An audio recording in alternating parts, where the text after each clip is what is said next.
Olá, pessoal, bem-vindos a mais um Tô em Casa no Enem. Hoje, aula de História, professora Tatiana. Um prazer imenso estar aqui novamente com vocês, matando a saudade mesmo à distância. Espero contribuir com as nossas reflexões, diálogos e ideias colocados aqui hoje. Hoje a gente vai falar de um assunto muito interessante, gente, um pouco sobre a história das mulheres, né, na narrativa histórica, ou seja, as relações de gênero. Essa palavrinha-chave que tanto cai no Enem, tanto assusta muita gente e que não é nenhum bicho de 7 cabeças. Antes de tudo, vamos entender o que é relações de gênero. Vamos puxar um pouquinho para a língua portuguesa? Quando você vai na língua portuguesa, o que seria o gênero? Gênero masculino e gênero feminino. O ou a, não é isso? Então, na história, as relações de gênero, ela vai ser entendida como as relações de poder entre homens e mulheres. Como isso se desenvolveu ao longo de todo o processo histórico. As relações de gênero são questões muito atuais no Enem.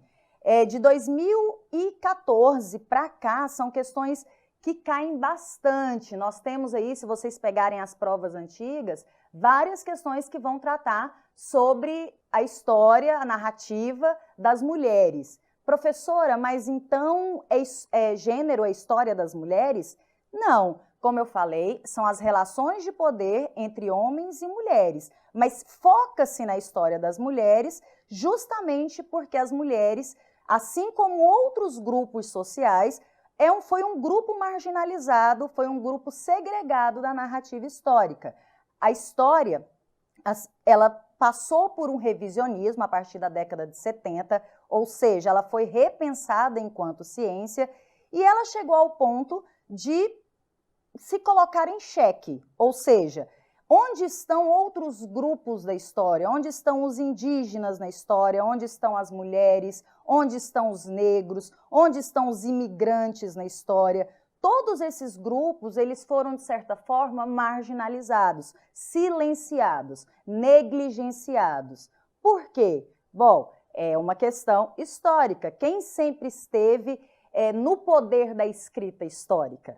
Os homens. Então, quando eu pego a escrita da história, desde a Grécia Antiga, na Idade Média, na Idade Moderna, eu tenho a presença masculina dentro da teoria histórica. Então, a partir da década de 60, com a explosão dos movimentos sociais, a luta pelos direitos civis, a luta do movimento negro, panteras negras, mulheres feministas, movimentos LGBTs, esses grupos sociais começam a se questionar onde nós estamos na história. E é muito fácil você refletir sobre isso. Abre seu livro didático de história e começa a se perguntar: onde estão as mulheres aqui? Onde estão os indígenas? Como eles são narrados? Será que eles são narrados a partir da sua perspectiva ou eles são narrados da perspectiva do outro? Na questão indígena, por exemplo, o indígena ele é narrado a partir da visão do conquistador ou do conquistado?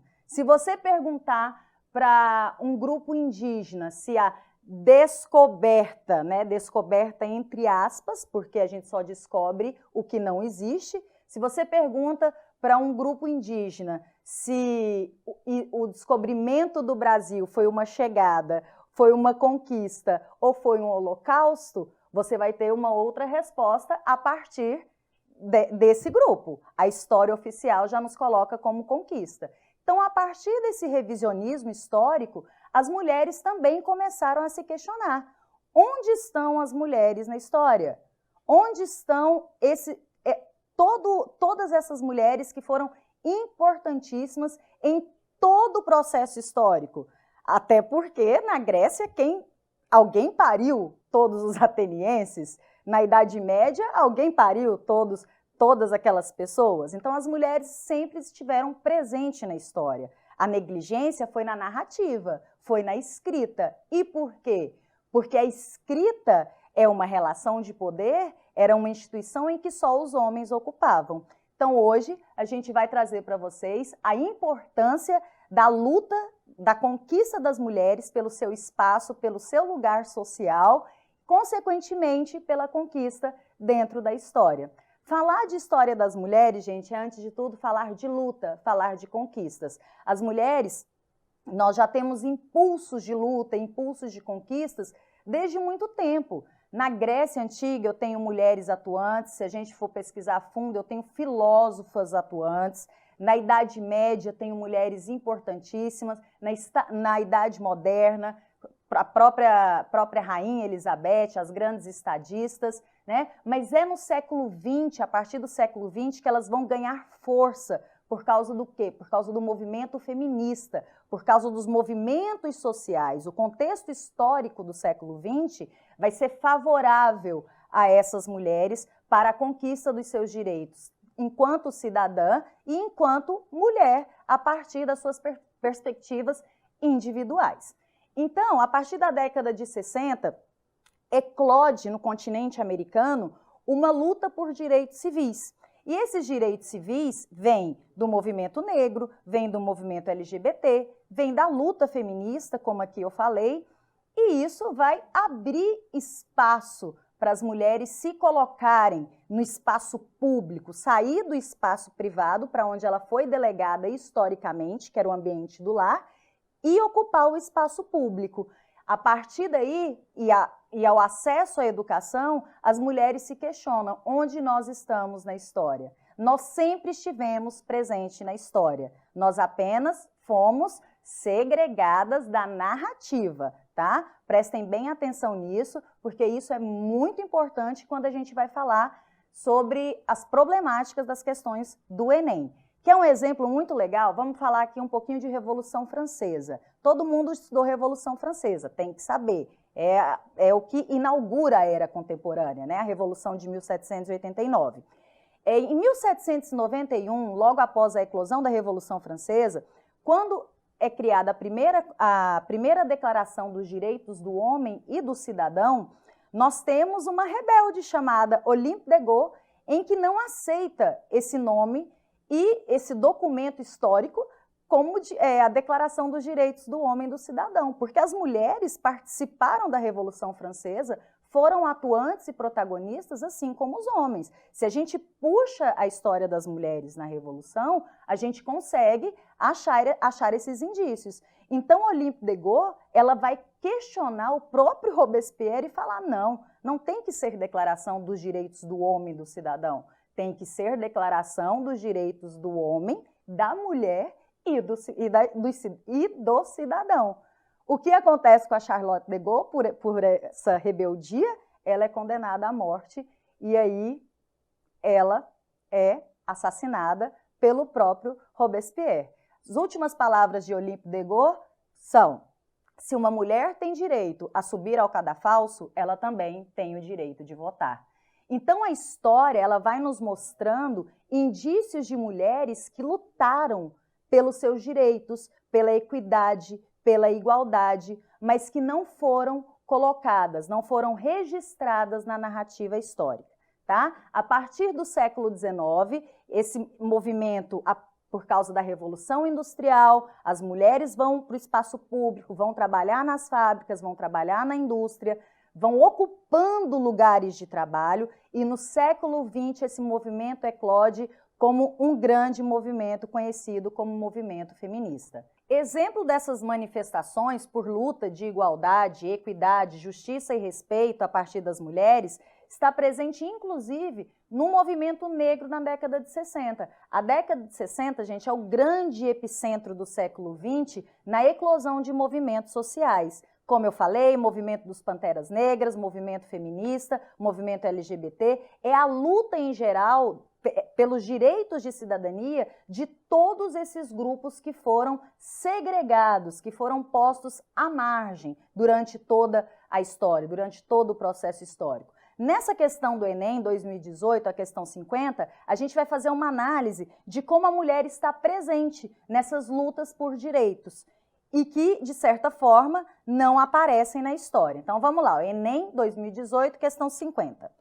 Figura 2, eu tenho a imagem de uma mulher negra, ao lado eu tenho o grande líder Martin Luther King, e o que isso quer dizer? Lembrando, gente, que imagem é um texto, tá? O aluno ele tem que ter a mesma preocupação em fazer a leitura de uma imagem, assim como ele faz de um texto. A imagem, ela tem elementos pictóricos que são códigos narrativos. Então, sempre atento a essas questões, os personagens, quem está no centro da imagem, quem está na periferia da imagem, quais os elementos pictóricos presentes na imagem, porque tudo isso emana uma narrativa, emana uma linguagem. Então, aí eu tenho a imagem de uma mulher. Ai, professora, não sei quem é. Bom, você não precisa saber quem é, você precisa saber e entender o contexto histórico, o que está acontecendo nesse momento. Vamos ao enunciado para a gente poder entender um pouco melhor. Esse ônibus relaciona-se ao ato praticado em 1955 por Rosa Parks, apresentada em fotografia ao lado de Martin Luther King. O veículo alcançou o estatuto de obra museológica por simbolizar o, letra A, impacto do medo da corrida armamentista. B, democratização do acesso à escola pública. C, preconceito de gênero no transporte coletivo. D, deflagração do movimento por igualdade civil. Letra E, eclosão da rebeldia no comportamento juvenil. Qual é a questão? Quem se arrisca a dizer alguma coisa? Ah, professora, tem uma mulher aí, então com certeza é a questão de gênero. Bom, será que é isso que nesse momento está acontecendo na década de 60? A luta das mulheres, ela é parte de um movimento muito maior. São vários grupos sociais que foram negligenciados na história. Então, na década de 50, na década de 70, 50, 60 e 70, eu tenho a eclosão de vários grupos. Nessa imagem, é especificamente uma luta de mulheres? É uma luta pela igualdade de gênero? Ou é uma luta por direitos civis? Então, cuidado para a gente não confundir essa questão. Qual seria, então, o gabarito da questão? Letra D, a deflagração do movimento por igualdade civil, que inclui a luta das mulheres, tá? Então, cuidado, porque coloca gênero. Por que eu trouxe essa questão aqui? Quando aparece gênero e numa imagem aparece mulher, a maioria dos alunos já vai lá e marca a questão. Mas não pode ser assim. Primeiro a gente tem que ter a noção, o conceito de gênero, para ele não ser aplicado de forma errada. Aqui está falando sobre, tem uma mulher que é a Rosa Parks, importantíssima na luta pelos direitos da igualdade civil. Poderia estar falando sobre a luta das mulheres? Poderia, mas não é isso que a questão nos remete. Olha, presta bem atenção no que pede o documento. Ó. Esse ônibus, olha o que a fotografia está pedindo para você, a imagem. Esse ônibus relaciona-se ao ato praticado em 55 por Rosa Parks, apresentada em fotografia ao lado de Martin Luther King. O veículo alcançou o status de obra museológica por simbolizar o... Quem sabe? Alguém sabe a história da Rosa Parks? Que ela foi proibida de entrar nesse ônibus por ser negra? Ela não foi proibida de entrar no ônibus por ser mulher. Ela foi proibida de entrar no ônibus por ser negra. E isso desencadeou uma luta do movimento negro nos Estados Unidos, na luta dos direitos civis por igualdade entre todos. Então, não é porque aparece uma mulher na imagem que você automaticamente vai marcar a assertiva de gênero, tá? Muito cuidado com isso aí. Então, letra D é a resposta certa, deflagração do movimento por igualdade civil.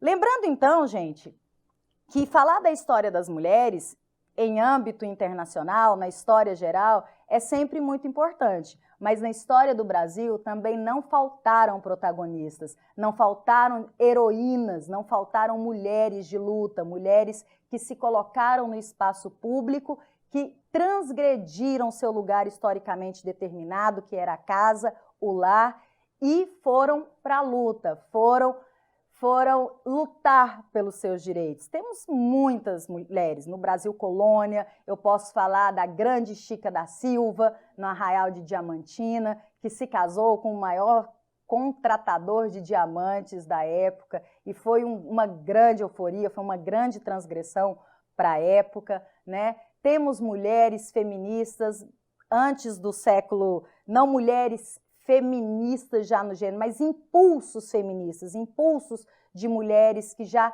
lutavam pela igualdade, né? A própria princesa Leopoldina, esposa de Dom Pedro I, que muitas vezes é tratada na narrativa como uma mulher passiva, uma mulher, digamos, caseira. Tem uma novela passando por aí que retrata isso. A Leopoldina era uma poliglota, era uma mulher extremamente inteligente, dizia-se, por sinal, que ela orientava Dom Pedro I em suas decisões políticas. Então, a gente vai dar continuidade daqui a pouco com mais história das mulheres e agora focado na história das mulheres do Brasil, que é pra lá de interessante. É uma delícia. Boa aula, bons estudos!